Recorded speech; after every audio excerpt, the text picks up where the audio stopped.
Greetings. Today I'm going to be speaking with you about the new project that I've been working on. Imagination is as a focus. Um, there's a new term I'm going to be developing from the name NICROS. That's an acronym that will be describing this, but we're going to be talking about the way the imagination works and how we come to believe things and how we come to envision them and experience them. I will be part of the time I'm going to be actually reading from a document that I'm creating, and then other times I'm going to stop and perhaps wax poetic about it, maybe a rant or two as we go along. But the concept actually is caught up this way, and that is for years, I'm talking about decades, I have been trying to find ways to articulate what is my life experience in ways that can be understood by other people. And Albert Einstein said, if you can't explain something simply, you don't understand it well enough. And so the irony there is that understanding my life means I have to have experienced it, and as I experience it, I'm understanding it. But being able to articulate that is the rub. That is the challenge. And therefore, I have to understand what's going on within myself that I can share with others, because I'm a selfish bastard. All right, so there it is. Imagination is the most powerful creative tool in the human arsenal.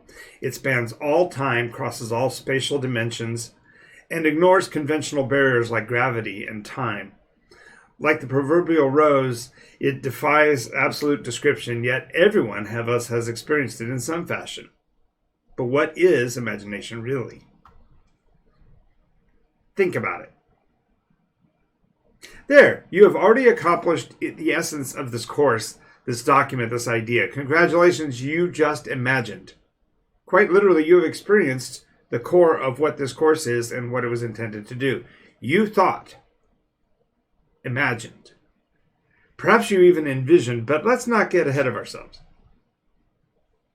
In the microseconds it took for your eyes to observe the letters on the page, in this case, your ears heard the sounds of my voice, your mind accepted the term, converted it to energy, and conveyed it to your cerebral cortex, which transposed, recognized, and combined the sounds into words, and words into meaning, and meaning into coherence, which you then internalized and comprehended for yourself.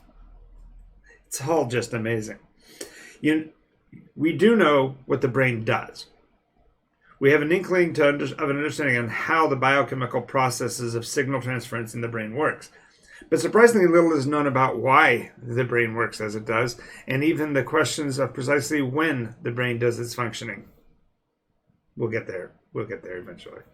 We're not going to address those two, the what or the how, but rather we're going to dive into the latter pair, the why and the when. And here is the basic question that this material seeks to answer, or at least to endeavor to unlock shortcuts that allow us to take advantage of those unknowns in a way, to hack the process, and to gain extensive advantage in our own daily lives practically. By recognizing new truths about the way we utilize the imagination, we will unearth power and effectiveness in creativity, adaptability, and productivity we only tapped in our youth. In other words, we'll be unlocking doorways, passages, and virtual portals into our mindset, and reaching back to the days of wonder and discovery of our childhood and how our brains worked then, and will allow our brains to walk again in those paths of exploration.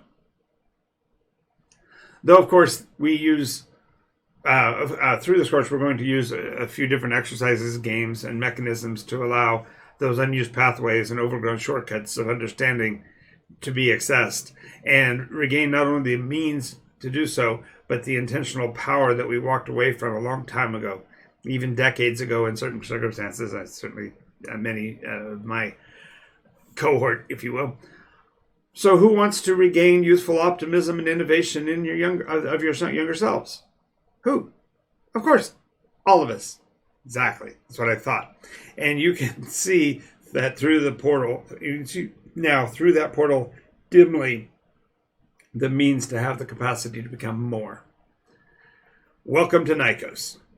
Now, everybody that knows me knows that Nikos is a made-up name for the world that I use in fictional role-play games. But Nikos also stands for the Neural Youth Course of Study. And this course of study is going to unlock and rehabilitate or advance the concepts of how our lives go and how we work. So, one of the first questions is, we all have different imaginations, so what do thoughts look like? To study the brain, one must take the ideas, therefore, out of the equation and only look at the raw data that we can wrest from the electrical signals that pass to and fro within the mind, the biological implications, the chemical conditioning, and things like that. These signals can tell us that the mind is active, and with precision and a lot of patience, even which kinds of thoughts are involved in what parts of the brain, the idea of the different sensory locations inside the structure of the brain. We also know, because we know where these things happen, because the signals can be tracked directly to where they are active by sophisticated machines like EEG or CAT scan or a tomography. Those different devices can definitely gather the information about where it's happening within the brain. But again, these thoughts are not something you can just look at or even understand. To talk about thought is difficult because each one of us is unique. Each one of us experiences and perceives the world in an exceptional way. It is our own way. What might be easily visualized to one person might be completely obscured in the eyes of another.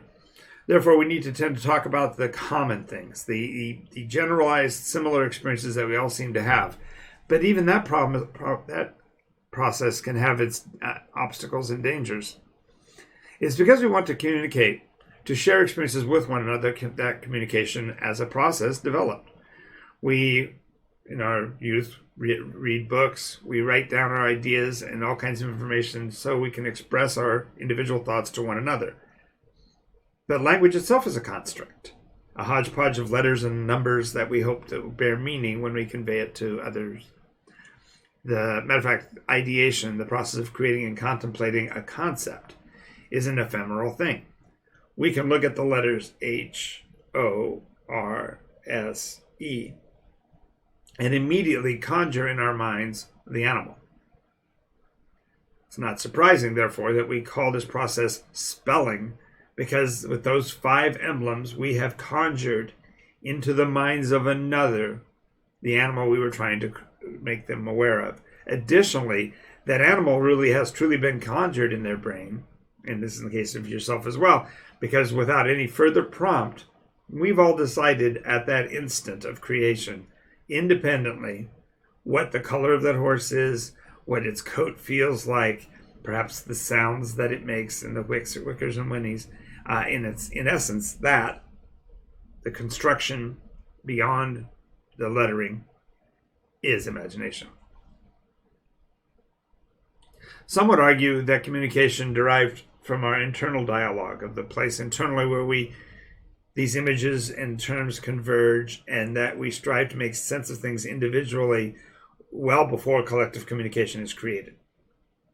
This is somewhat counterintuitive, though, because even before we could converse or even comprehend, our bodies and senses were being influenced by parents and those closest to us, the very environment around us. The mind, though an ordered and miraculously designed tool, is born into a world of substance and form, of things and ideas. We are forged from that ephemeral place with skills and senses. I'm going to eventually figure this slider thing out. Yeah, there's what I'm looking for. No.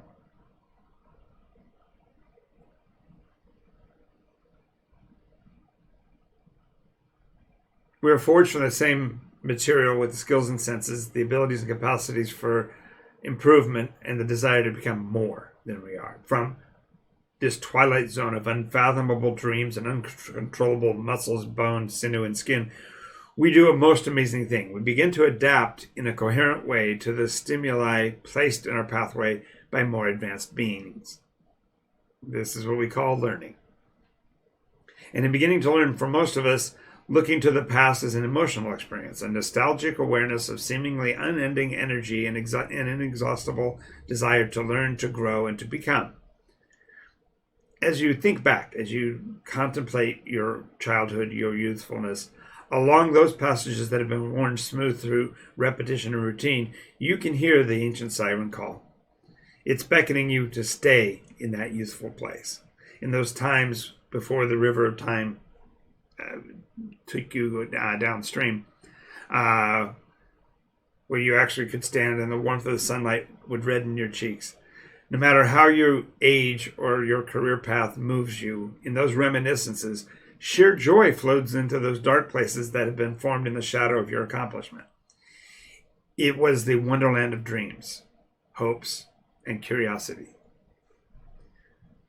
The feeling that we get when we consider the past is a yearning for the time before we actually knew. So, we're years down the road, and we have to look back with this nostalgia. Why? What caused us to lose our imagination? When did that go away? I mean, even as we think about our childhood, maybe some of the thoughts we have of the past are dark and horrid, and we can't think of them in a kind way. We look at our childhood and we see the blackness. When we were children, it was important to remember that we were also curious.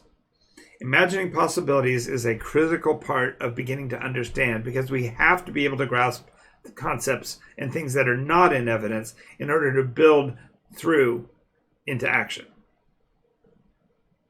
For the most part, we crawled before we walked. We walked before we ran.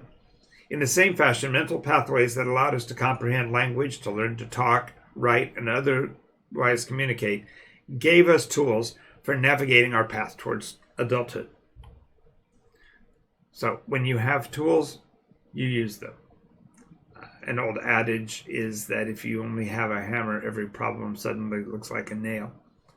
The words and phrases that we learn give us a reassuring handle on life, and as we proceed, we begin to depend on those tools. Like the hammer, whatever tools we have become useful, functional things to help us explain the universe. And when we come across something we don't understand, we only try to see it in the framework of those newly devised tools, because they are the mechanisms we have to work with. The ability to imagine things doesn't conform to the life that we build. The ability to imagine things that don't conform to the life that we're beginning to build begin to wane and fall away because they're no longer practiced. Yes, we may have had a meandering path through thought when we were younger, but as we learn mathematics and algebra and such, we then only are able to speak in those terms, and the previous pathways are no longer practiced. We pick up these new skills and surrender by default the ideation pathways that we used as a child. Add to that perhaps irrational belief that these are alternate... This is what you get when you read your own stuff. Add to that perhaps irrational belief that these alternate pathways are useless or irrelevant as we grow. The social pressures to give up on childlike things in favor of more adult ones only more rapidly drive us away from those pathways, those meadows and groves, the mystical places that we used to hold dear, toward the safety of the common, the things that make us more like people than not like them. And I'm meaning here to be similar to them. It's ironic that this desire to be social also ends to drive us away from the rare and seemingly impossible into the adamant pathways of the predictable and expected. You are held to a standard because you are part of a cadre, a element. In essence, as we grow towards adulthood, we have to sacrifice our innocence, our curiosity, and our wonderment at the altar of advancement, acceptance, and activity. We gave up active imagination that was driving us in our youth and replace it with far more suggestible and compliant tools, and therefore belong. So this leads us to the question of, is it possible to get back? Can we get back to that place, that connection that we had before? How do we do that? Well, to be frank, there are those individuals who have avoided this seemingly steel-jawed trap. They hold on to mystical and magical beliefs. They remain able to walk within the superstitious and unpaved pathways of their lives, and are seemingly free from conventional wisdom. Of course, most of them are to be pitied rather than of course, most of them are pitied rather than glorified, because such a divergent path has become anathema to a rational society. And often those who have this ability to walk in mysticism and hold beliefs that are untenable, we tend to view through disgust, disdain, and maybe not a little fear. They on the other hand tend to be oblivious to any of this, marching to the beat of another drum and not even really aware of the implications of their processes. This isn't to say that the pathway is better than the common sense one. Far be it from me to say that, but rather to point out that perhaps more dangerous pathways still are accessible, though arguably farther from us now than they were in our youth. We can rediscover them cautiously, carefully, and return to that state of wonder. It is for us, as the singer Sting said in Fortress Around Your Heart. He said, "As I returned across the fields I'd known, I recognized the walls I'd once made. Had to stop in the tracks for fear of walking on the mines I laid." We chose the path that we are on for a reason. We merely are retracing some of those pathways to reveal the power sources that we left behind. So, as my grandfather would say, I said all of that to say this: there are so many things that happen in our lives that we don't really grab a hold of and maintain as we go forward in life. Maybe it's our playfulness that we surrendered. Maybe it was our abject optimism. Maybe we've been put in our place and perceive of ourselves as less than we really are. I need to ask some questions, and these are, I lay them on the table for you, the viewer, to determine what you want to do with them. First one, are your general memories of childhood good or bad? When you think of your youthfulness, when you think back to age 7, 10, I mean, can you get back there? Can you remember those times, or are they kind of clouded and lost? If they are, don't panic. We will eventually unlock some of that. But just generally, do you think of your childhood as being a positive or a negative environment? Now, while you're musing upon that, I need to ask a second question. What is your position on life as it is now? Are you happier or more enlightened? Or are there parts of your past that you wish you could tap into today? Do these ideas of today actually reflect perhaps how you feel about your childhood? There might be correlative, if not connectiveness, between those. Next question. Can you think of moments of joy from your past? Even if you have a very dark and dim view of the world, can you reflect on moments that were bright, brilliant spots in your growing up years? Now, if you can, or if you can't, even if you're not sure, why do you think that is? Why are there brilliant points in the past? Why are there not brilliant points in the past? Why do you see things the way you do? I'm not asking you to answer them for me. And you can, if you want to, put them in the comments below. But next question is, often when we have conditions or states of being that we would prefer to overcome, but we continue in the action pathways we already have that return us back to that deplorable state. Why do you think we do that? What is it that causes the circular motion of these emotional states? We're saddened, so we reflect back to the past when we had a good time, but then we let a memory of something that was dark come in and cloud that, which puts it back into a depressed state, and it just cycles. Why is it that we do that? Well, on the other hand, maybe everything that we do just melts away because there's, joy and happiness in our lives, in which case you should be doing a video for the rest of us as well, because there are ways to have done that. In my case, I can tell you that I've trained myself to live in that tomorrow place, but we'll get to that in a later video, but just wanted you to think about that.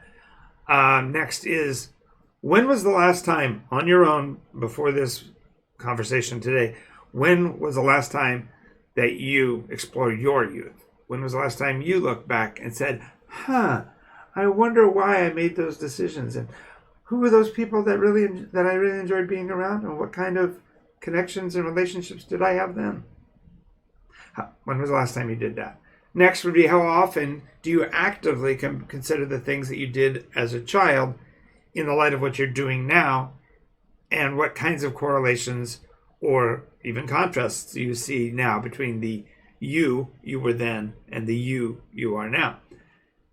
And then finally, if you had to put a date on your childhood, what was the expiration date? When did you actually or finally grow up? There's a point when a person decides, I'm no longer the child. I am now a fully formed adult. When did that happen for you? Put that in the comments down below. Now, as we close, I want you to be thinking about these questions. These questions will be answered in the upcoming episodes of Making Believe, which will be on Saturdays like this. But in the meantime, if you like what you've seen so far, click the like button down below. If you do that, if you haven't already, subscribe to the channel so you can keep